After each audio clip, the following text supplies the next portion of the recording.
My brother-in-law sabotaged my wedding, so I made sure his marriage never happened. I should have seen the red flags when Derek started dating my sister 3 years ago. He was charming at family dinners, always offering to help mom with dishes while making subtle digs about my fiancé Adrian being too soft for manual labor. He'd comment on Adrian's desk job, saying real men worked with their hands. He'd flex his biceps from his construction work and ask Adrian if he'd ever built anything with his bare hands. When Adrian proposed after 2 years together, Derek was the first to congratulate us, but something in his smile felt predatory, like a hunter watching prey walk into a trap. The wedding planning became Derek's obsession in ways that made my skin crawl. He volunteered for everything: venue scouting, vendor meetings, bachelor party planning. He knew more about wedding cake flavors and flower arrangements than I did, which should have been concerning for a guy who claimed to hate girly stuff. My sister thought it was sweet how invested he was in our happiness. She'd brag to her friends about having such a supportive boyfriend who cared about family. I thought it was weird, but Adrian convinced me to appreciate the help since Derek was practically family now. Derek's involvement escalated beyond normal helpful brother-in-law territory. He insisted on meeting with vendors alone, claiming he had better negotiation skills than Adrian and me combined. He'd return from these meetings with contracts that seemed too good to be true, discounts that didn't make sense,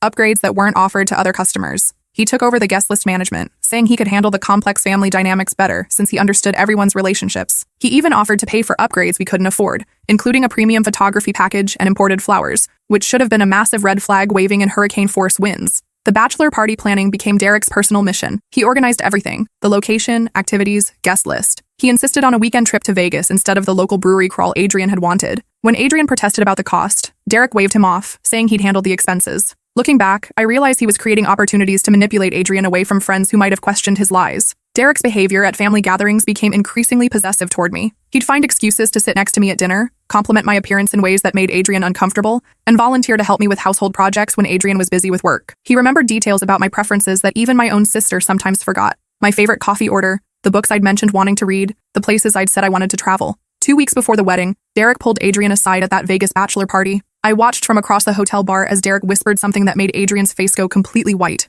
Adrian stumbled backward like he'd been physically struck, knocking over his beer and sending foam cascading across the bar top. When I asked what they'd discussed, Adrian just shook his head and ordered another drink, then another and another. He was quiet for the rest of the night, barely participating in the festivities Derek had so carefully orchestrated. The bachelor party took a dark turn after that conversation. Adrian became withdrawn and paranoid, constantly checking his phone with growing anxiety. He'd receive text messages that made him flinch, then delete them immediately. When his friends tried to cheer him up with the planned activities, he participated with the mechanical enthusiasm of someone going through the motions, while his world collapsed internally. Derek, meanwhile, played the role of concerned future brother-in-law perfectly. He made sure Adrian kept drinking, encouraging him to drown his sorrows while appearing supportive and understanding. He'd put his arm around Adrian's shoulders and whisper what looked like comforting words, but I now realize he was probably adding more poison to the wound he'd just created. The days leading up to the wedding, Adrian became increasingly distant and erratic. He'd stare at his phone with a sick expression, scrolling through messages that made his hands shake visibly. Then he'd quickly hide the screen when I approached, claiming it was just work stuff that he didn't want to bother me with during such a stressful time. He stopped making eye contact during conversations about our honeymoon,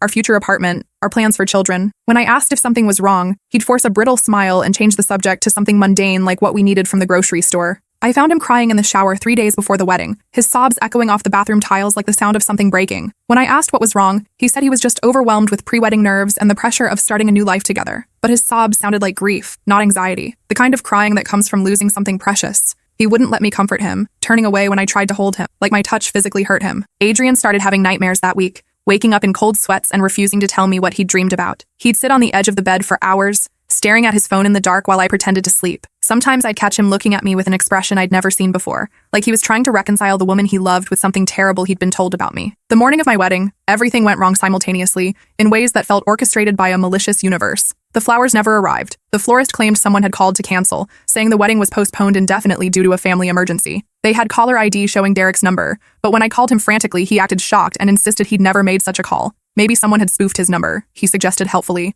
The photographer called in sick with food poisoning that seemed suspiciously convenient, especially since Derek had recommended her specifically and praised her professionalism. The catering company insisted we'd canceled our order 3 days prior, even though I'd confirmed everything just yesterday and had emails to prove it. They showed me a cancellation request that had supposedly come from my email address, but the timestamp showed it was sent while I was at work with dozens of witnesses. The wedding dress that had been delivered the day before was somehow missing a crucial button, making it impossible to close properly. The transportation company for the wedding party claimed their vans had broken down overnight. Even the church's sound system malfunctioned, producing feedback whenever someone tried to use the microphone. But the worst part came when Adrian didn't show up to the ceremony. His best man paced nervously at the altar, checking his phone every few seconds and whispering urgent messages to someone who clearly wasn't responding. The groomsmen whispered among themselves, clearly as confused and concerned as everyone else. Adrian's parents sat in the front row looking mortified, his mother dabbing at tears with a tissue while his father kept checking his watch and muttering under his breath. I stood at the altar in my grandmother's vintage lace wedding dress, the one my mom had carefully preserved for 30 years in acid-free tissue paper and cedar storage. The dress had been worn by 3 generations of women in our family, each one successfully married and happy. I watched 200 guests fidget in their seats as minutes ticked by with agonizing slowness.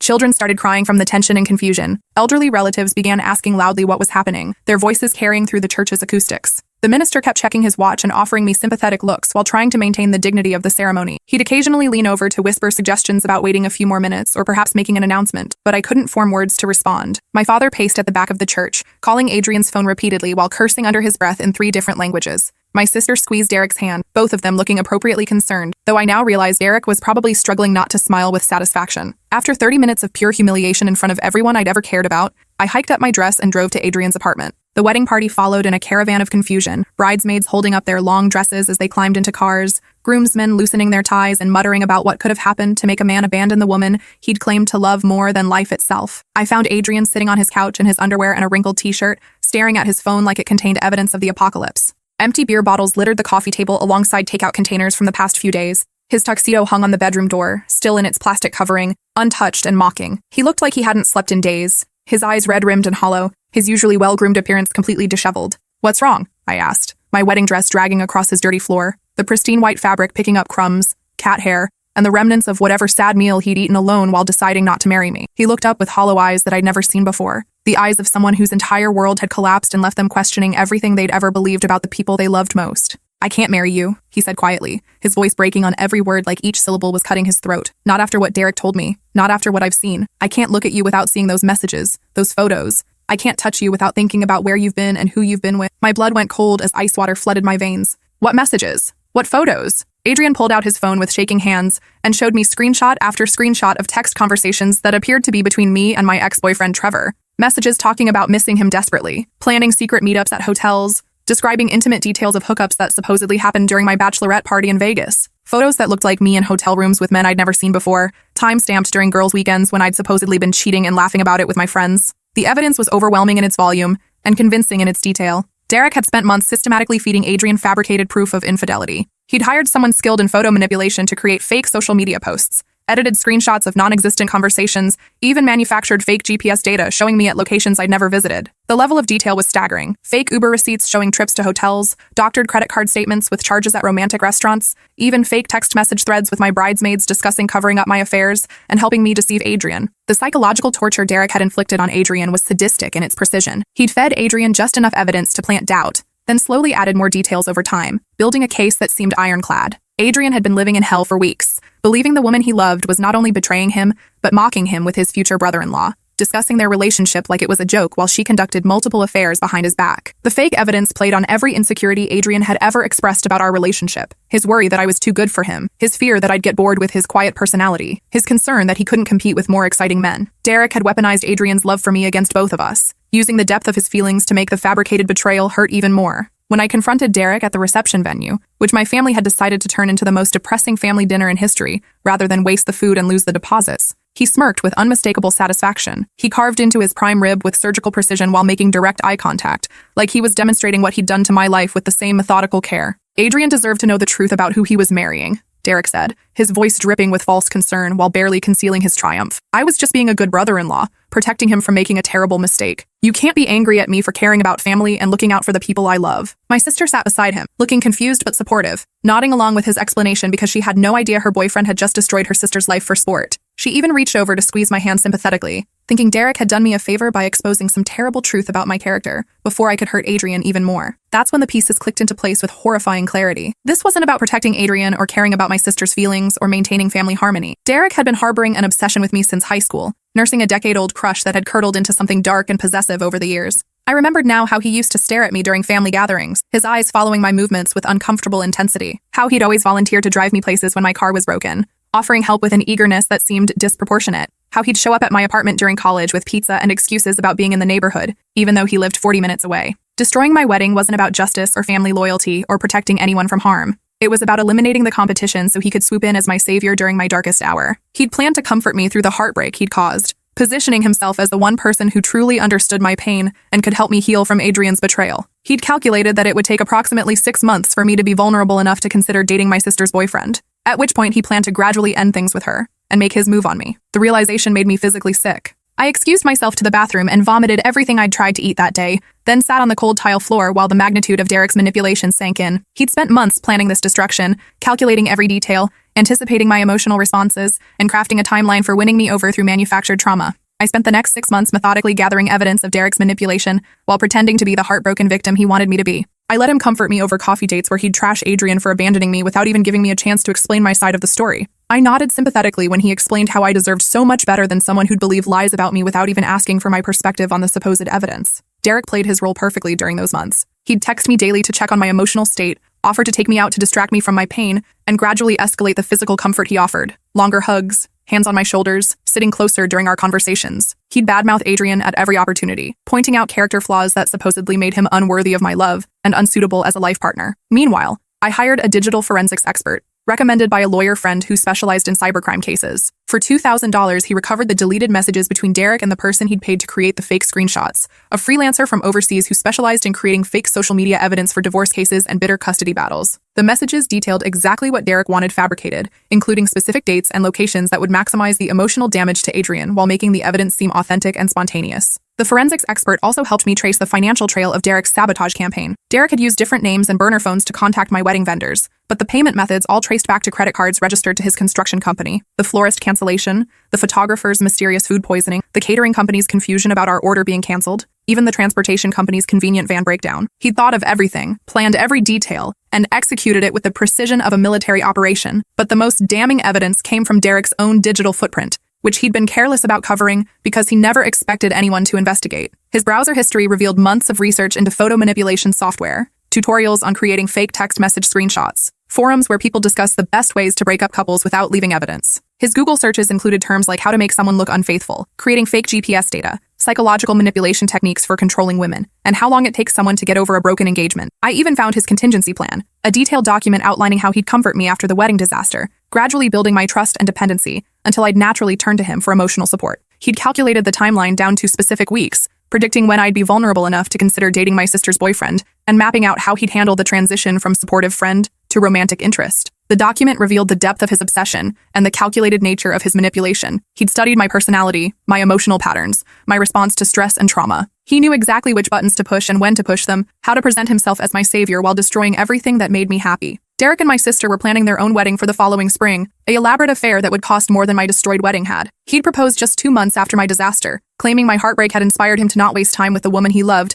and to seize happiness while he could. The engagement ring was almost identical to the one Adrian had given me. Derek had apparently been paying attention to every detail of my life for years, cataloging my preferences and reactions for future use. My sister was over the moon about the engagement, planning the elaborate wedding she'd always dreamed of since we were children. She asked me to be her maid of honor, saying she couldn't imagine walking down the aisle without her sister by her side after everything we'd been through together. The irony made me want to scream, but I accepted graciously, knowing it would give me the perfect opportunity for revenge and the access I'd need to destroy Derek's life as thoroughly as he'd destroyed mine. As their wedding day approached, I prepared my plan with surgical precision and methodical attention to detail. First, I reached out to Adrian, who'd spent months drowning in guilt about abandoning me at the altar. The fake evidence had been so convincing that he'd never questioned its authenticity, even though his therapist had started suggesting that the sheer volume of incriminating material seemed suspicious and potentially fabricated. Adrian had been seeing a counselor twice a week, trying to process the trauma of believing someone he loved was betraying him while maintaining the facade of a happy relationship. When I showed him the evidence of Derek's deception, he collapsed onto his kitchen floor and sobbed like a child whose entire world had been revealed as a lie.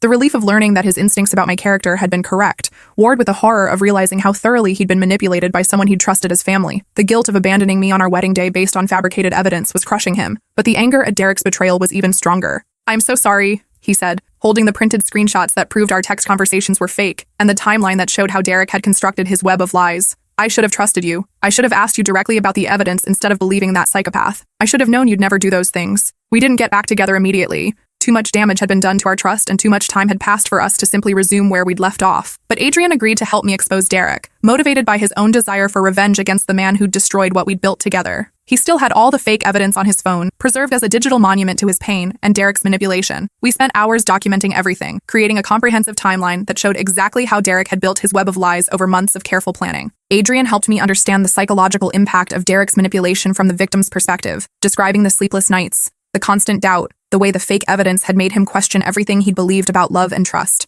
Next, I contacted my cousin's friend who worked in digital forensics for the FBI. He couldn't help officially due to regulations about using government resources for personal matters, but for $2,000 in cash, he walked me through the technical process of tracing digital evidence and building a case that would hold up in court. He taught me how to recover deleted files, how to track IP addresses across multiple devices, how to verify the authenticity of digital communications, and identify signs of manipulation. What Derek had done wasn't just cruel, it was criminal on multiple levels. The fake evidence constituted fraud, identity theft, and criminal harassment. The vendor sabotage was destruction of property and interference with business operations. The psychological manipulation met the legal definition of stalking in several states. But I didn't want Derek to face legal consequences immediately. Prison would be too easy, too private. I wanted him to experience the same public humiliation he'd inflicted on me, multiplied by the number of people who would witness his downfall. I created a comprehensive dossier of Derek's crimes, organizing everything into a presentation that would have made prosecutors weep with joy. Financial records showing payments to the overseas freelancer, digital evidence proving the fake screenshots were created, witness statements from the vendors he'd sabotaged,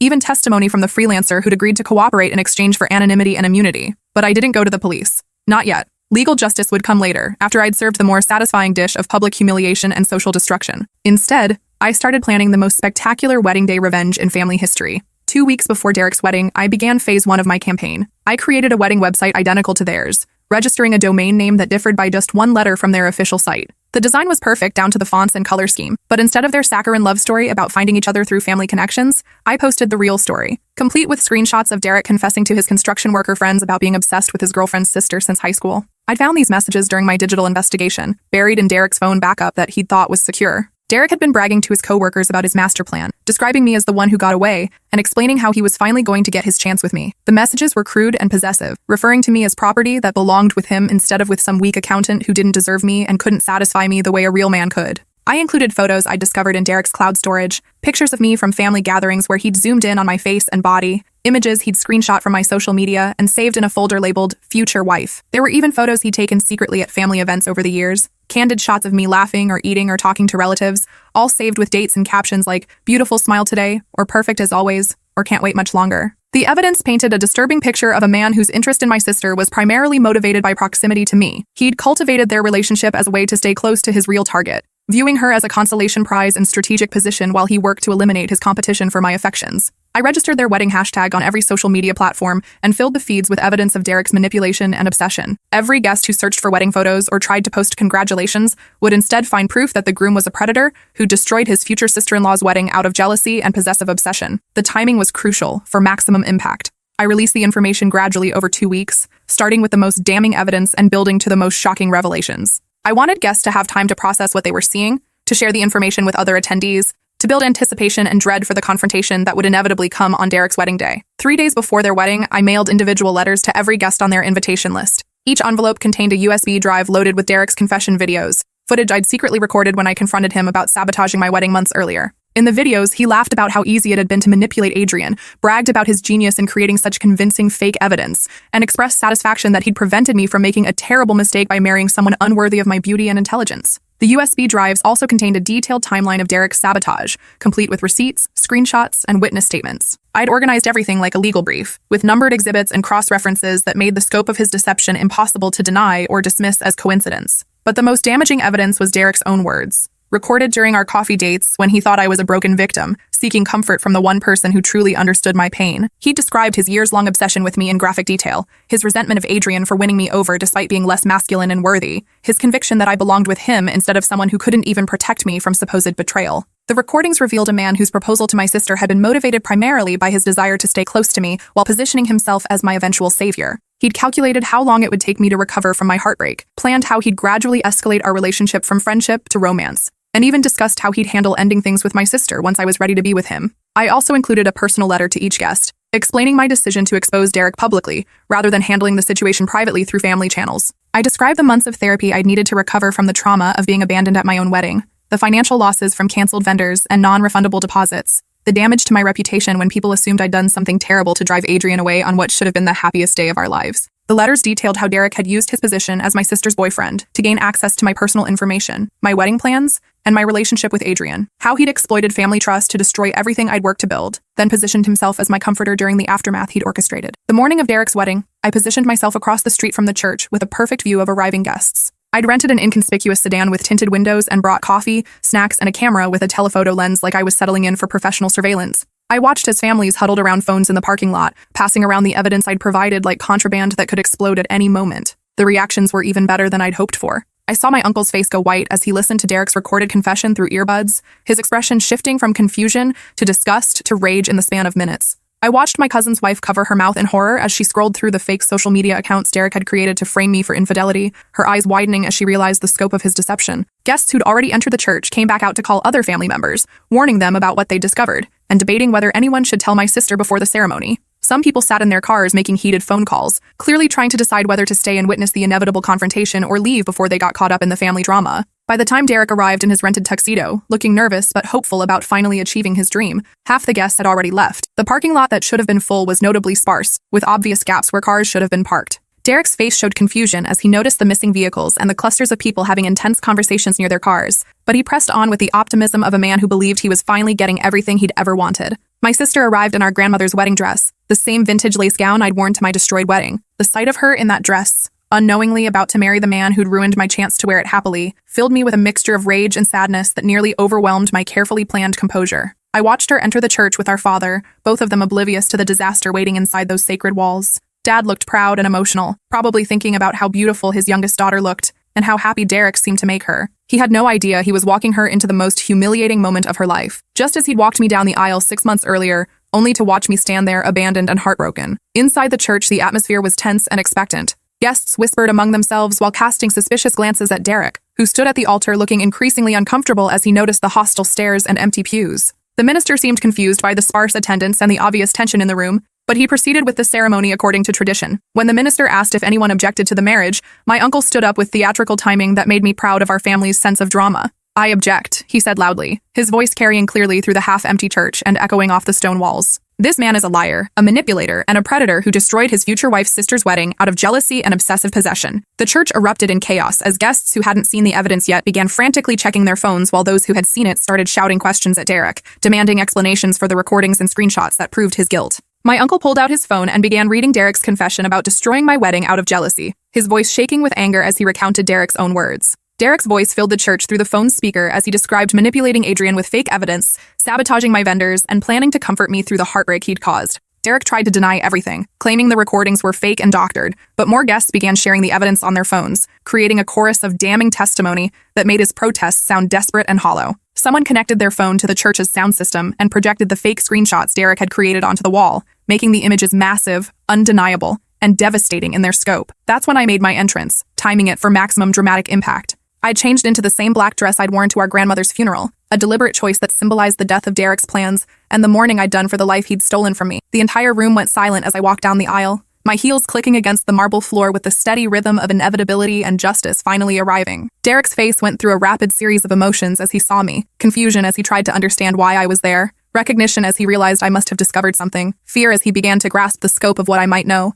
and finally desperate rage as he understood that his carefully constructed plans were crumbling around him in the most public way possible. "You destroyed my wedding day," I said calmly, stopping in front of Derek and my sister at the altar where I should have been standing with Adrian 6 months earlier. "So I thought I'd return the favor and show everyone who you really are." I opened the thick folder I'd been carrying and began reading Derek's text messages to the person he'd hired to create fake evidence against me, my voice carrying clearly through the church's acoustics as I shared his Google search history, which included terms like how to break up a couple using fake evidence and psychological manipulation techniques for controlling women. The evidence wasn't just damning because of what Derek had done to me. It revealed the calculating nature of his character and his willingness to destroy innocent people to get what he wanted. These weren't the actions of a man who'd made a mistake or acted impulsively. They showed a predator who'd spent months planning my destruction for his own benefit. Derek lunged at me when I started reading his messages about being obsessed with me since high school, but my uncle and 2 male cousins intercepted him before he could reach me. His loss of control in front of the remaining wedding guests was the final proof that everything I'd revealed about his true nature was accurate. A man who'd resort to violence when his manipulation was exposed.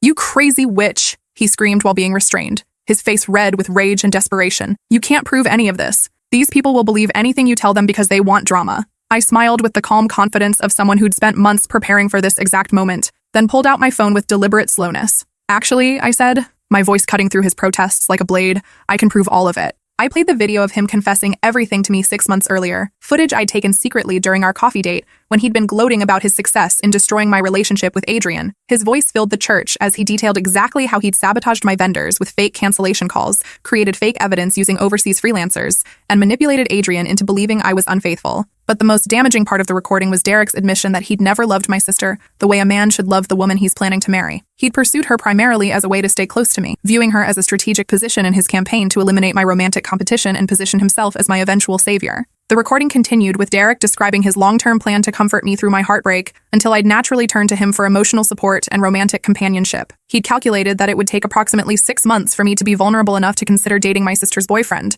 at which point he planned to gradually end things with her and make his move on me. My sister collapsed into the front pew. Retry J continue edit. My sister collapsed into the front pew, sobbing with the particular anguish of someone whose entire relationship had been revealed as a lie. The man she'd planned to spend her life with had been using her as a strategic position in his campaign to possess her sister. Every romantic gesture, every declaration of love, every promise about their future together had been contaminated by his ulterior motives. The sound of her heartbreak echoed through the church, raw, guttural sobs that made several guests start crying themselves. She'd loved Derek completely, trusting him with her future and her family, only to discover that she'd been nothing more than a pawn in his obsession with me. The few remaining guests began filing out of the church, shaking their heads in disgust and muttering about what kind of man would do such things to innocent people. Derek's best man quietly removed his boutonniere and walked away without a word, clearly wanting no association with the disaster his friend had created. The groomsmen followed suit, leaving Derek increasingly isolated at what should have been his moment of triumph. Derek's parents sat in stunned silence, probably wondering how they'd raised someone capable of such calculated cruelty. His mother kept looking between Derek and the exit like she wanted to flee from the shame of what her son had done. His father stared at his hands,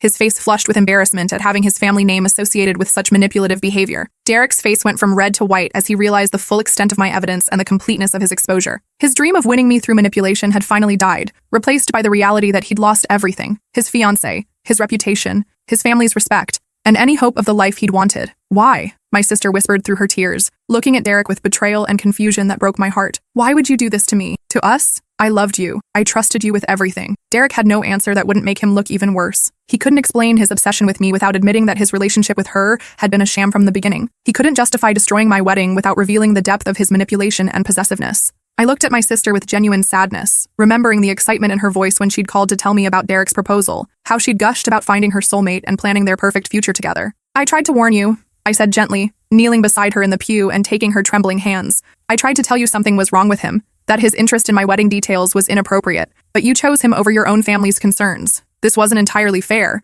I hadn't known the full extent of Derek's obsession at the time, only that something felt off about his behavior, but I'd sensed enough red flags to try expressing concerns that she'd dismissed as jealousy. I turned to Derek, who was now sitting alone in the front row with his head in his hands, finally understanding that his careful plans had backfired spectacularly and destroyed any chance he'd ever had of happiness. Congratulations, I said, my voice carrying a satisfaction that felt better than any wedding cake I'd ever tasted. You finally got what you wanted. You kept me from having a happy ending with Adrian by destroying our trust in each other. But you'll never have a happy ending either, because everyone now knows exactly who you really are. The minister, clearly overwhelmed by the situation, quietly began packing up his ceremonial items while trying to maintain some dignity in the chaos. Even he seemed disgusted by what had been revealed, probably wondering how many other weddings he'd performed for people with such dark secrets. As I walked back down the aisle, I heard Derek sobbing behind, ugly, gasping sobs that sounded like a child having a tantrum after being caught in a lie. His dream of winning me through destruction had finally died, along with any chance of happiness with my sister or anyone else who learned his story. The aftermath was swift and brutal. Within hours, videos of Derek's meltdown at the altar were circulating on social media, shared by guests who'd recorded the confrontation on their phones. Local news picked up the story by evening, fascinated by the tale of a man who'd destroyed one wedding only to have his own destroyed by his victim's methodical revenge.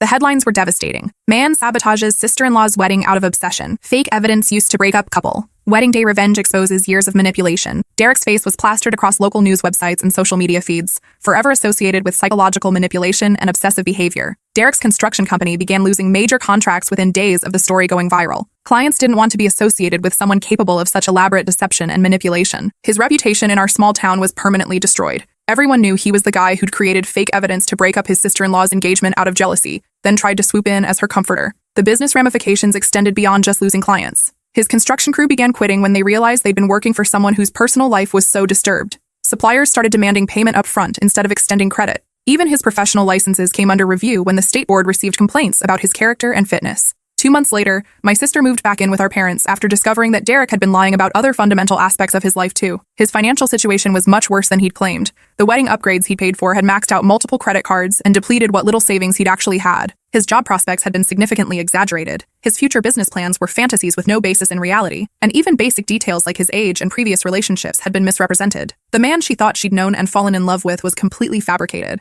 a character he'd created to seem worthy of our family's acceptance while he pursued his real goal of possessing me. Every conversation they'd had about their future had been built on lies. The house they'd planned to buy, the children they'd talked about having, the life they'd dreamed of building together. Derek moved to another state after the scandal made him unemployable in our area. His former employer had fired him when the videos went viral, and clients started canceling projects, citing moral clauses in their contracts that prohibited association with employees whose behavior reflected poorly on the company. His friends abandoned him when they realized the extent of his manipulation and deception, unwilling to be associated with someone capable of such calculated cruelty. Even his own family seemed ashamed of his actions. His parents stopped attending family gatherings where they might encounter people who'd seen the news coverage. His siblings changed the subject whenever his name came up in conversation. The family business, which had employed him part-time, quietly removed his name from their website and business cards. I heard through mutual acquaintances that he'd tried to start over in Florida, but the internet made it impossible to escape his reputation. Potential employers would Google his name and find articles about the wedding sabotage, complete with videos of him confessing to psychological manipulation. Women he tried to date would discover the evidence of his obsessive behavior and block his number after the first meeting. His attempts to rebuild his life were systematically destroyed by the digital permanence of his crimes. Dating apps would suspend his accounts when other users reported the disturbing content they'd found online. Apartment applications were rejected when landlords discovered his history.